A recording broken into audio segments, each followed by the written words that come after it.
It's a huge honour, first, to be the CIEH President. If you look back over the names in the past that have been the President, there are some eminent members of our profession.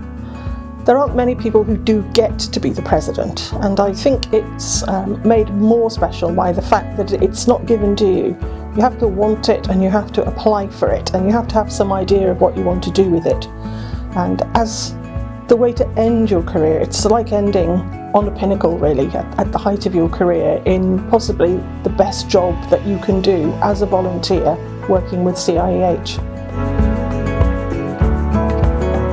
I think the skills that have served me best are the ones that serve all EHOs best. The ability to work with people, to talk to people, to engage with people, to project plan and to deliver, to engage in a way that allows people to talk, but also to recognise that you've got to give them space to bring something to the table and work with them.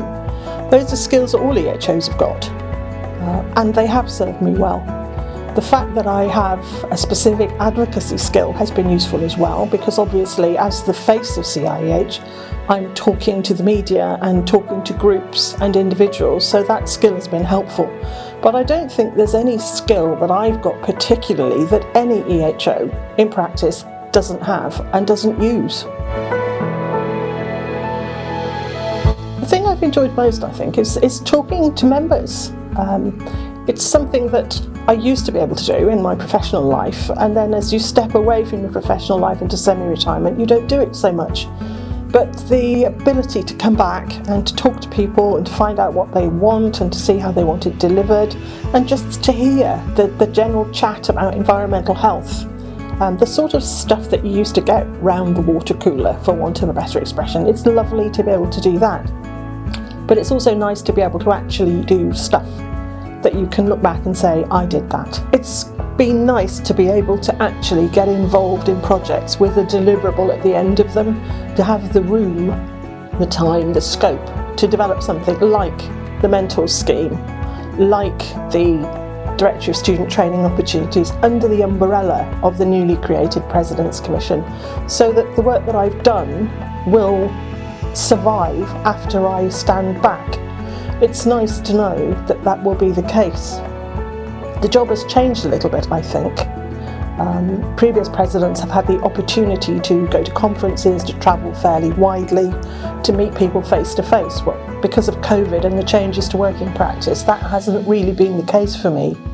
But it does mean that I've been able to be present at meetings I probably wouldn't have been had it not been the case that we were all working from home. So I like to think that I've left a much smaller carbon footprint, but quite a long shadow. The first thing I would say to someone thinking about being the president is that it's work.